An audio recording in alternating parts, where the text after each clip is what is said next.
Hello Sagittarius, I'm Christy. You're watching Tiny Turtle Tarot and this is your reading for the week ahead. As always, if anything I say resonates, please let me know by liking and subscribing. Let's get on with your reading. Oh, I split the deck on the Sun and the Eight of Cups. Very good energy, very happy energy, very positive, bright energy. What's happening for Sagittarius? I love this energy. I actually love doing Sagittarius readings because as soon as I tap into it, I just feel optimistic. Like I feel like braver. I don't know. It's funny. Seven of Cups. I get confused because it says summer, so I combine that with cups. Seven of Cups with the Page of Cups. You have more options than you realize, and you're about to realize it. You don't like. If this is love, I'm gonna say it's love. I'm gonna stick to it being love. You don't realize. Like, you don't realize how charismatic you are. You don't realize the amount of attention you're attracting until it's all coming through for you. Like, I don't know why I'm getting something about... I'm getting something about cups of tea, but it's really strange. It's like you're going around to someone's house for a cup of tea. Maybe you're English, but it's like a cup of tea and a slice of cake. I don't know. Eight of Pentacles, work. This could be to do with your work life. Like, maybe you make cups of tea, maybe you work in a cafe.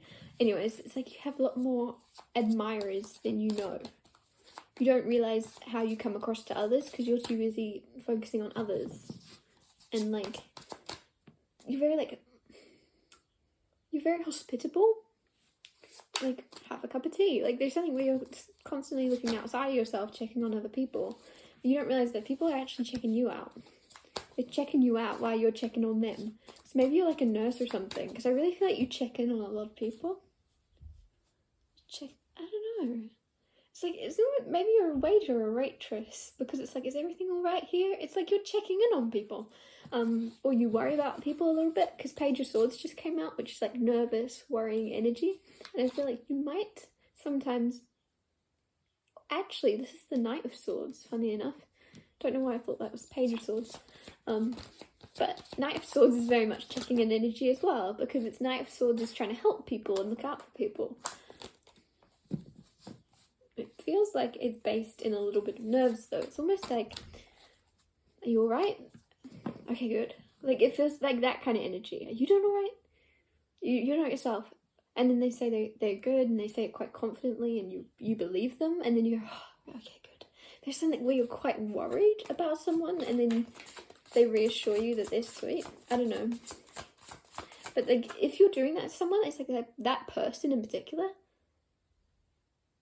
is interested in you. Like, this could be a friend. You could have many, many friends, and you don't realize that like 90% of them are into you or something, which is really sounds really silly, especially if they're like not your usual like preferred,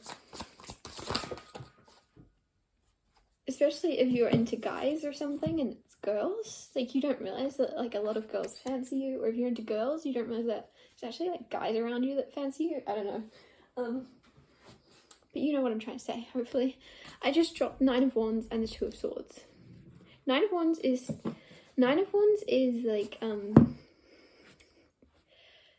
blocked off energy. It's also protecting yourself. With the Two of Swords, you might be in this overthinking phase of your life in general. You're overthinking other people's intentions. You're overthinking whether you're spending your time on the right things. You're overthinking whether you're working hard enough. You're just kind of in this overthinking place, but in all areas, because it's just in your energy. So it doesn't really matter what you're doing. You're overthinking it. And with the Nine of Wands, it's coming from a place of self-preservation or trying to protect yourself in advance. Like, you're trying to overthink anything that could go wrong so that it doesn't surprise you.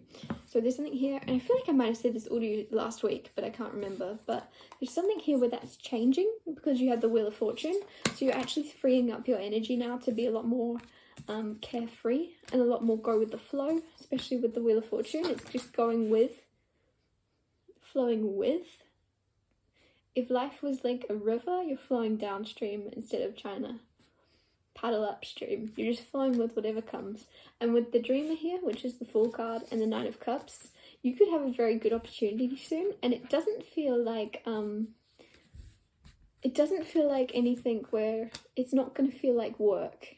It's some type of opportunity that feels like success, and it feels happy, and it feels basically very successful for you, but you're not worried about the money. It's almost like you find out later, oh, there's money tied to this? Oh, well, that makes sense, actually. It is a job. But because you haven't been looking at it like it's a job, or because when it comes in you're so happy and excited about it, you're just gonna kind of forget about the money. There's something that you just like doing. There's something that you like doing that you're excited to have the opportunity to do. So say you're an artist, somebody commissions you a painting, but it's like something you want to do and would have done it anyway, and maybe it's for someone that you really like or something, and then you're going to find out, oh, they're doing like an exhibition, or they're doing something with it, or say you're an actor or something, and you get offered a role. You're just happy to get offered the role, to get to do something you love, to get to play a part, to get to play a character, and then you find out, oh yeah, of course I'm getting paid. There's something where you get caught off guard. It's like, oh, I'm getting paid to do something I enjoy? Really? With the Two of Pentacles here, also there could be like an extra job that you get to do within a job. So, I don't know what that would be for you specifically, but it's just like you could get just feeling like there's something you're going to be offered, and then you find out, oh, so say, go back to the acting thing, it's like, we need an extra producer. You're like, sweet, can I do that, please? Can I? Or, say it's the art thing. You find out they need, like, an extra... No, I don't even know another job for that, but there's something where there's another job tied to it, or maybe the next job after it, so maybe there's, like, a sequel, maybe there's something to this, because there's a two-part thing, basically, is what I'm trying to say. There's two jobs coming in, but they're together.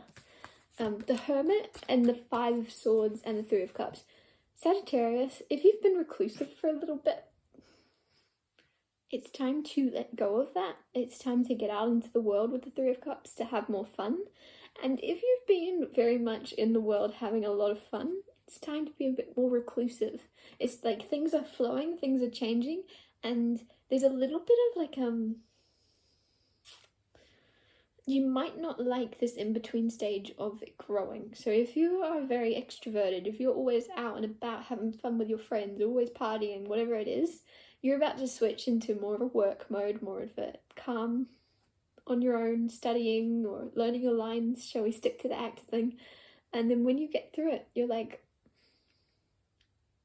you're not going to like it to begin with, because you're going from one extreme to the other, is what I'm trying to say. And whether you're very introverted and you're always alone, you're now going to be around a lot more people, and you're not going to like, there's like a growing phase, there's growing pains, and it's going to feel a little bit like, I'm just getting sensory overload. So like if you're always alone and it's quite quiet, suddenly you're going to be in loud places and you're going to be like, whoa, there's a lot going on. And if you're always in loud places and you're suddenly alone, you're going to have sensory overload to your own mind, maybe, to your own, like there's more happening. So you're just stick to your guns, remember why you're excited for this new phase, because there's good things happening, but it's a little bit uncomfortable. It's almost like, say you wanted to grow taller, you always wanted to be taller, but then you get the growing pains and you go, oh, don't know if I want this anymore, everything aches. I wanted to be 6 foot tall, but now my legs are really sore, I'm growing. So there's something where, just remember that it's going to be uncomfortable, but you've asked for it, basically, and you're going to be happy once you get through the growing pains. It's going to be very happy, very, very happy, is what I'm trying to say. Very optimistic energy all around. You might feel a little bit exposed in some way this week, but it's all good. Like, I don't know why it's coming through. A lot of people might be looking at you, a lot of people might be asking you questions, and you're like, ask Jimmy over there, ask him. I've not heard from him in a while. I don't know, it's like you might be getting questioned a lot by family or something. It is Christmas. And you're like, can you ask him? He's not spoken in a while, please. There's something where you just don't want everything about you, but it might be. But just embrace it. If you can't do anything else, embrace it. Yeah.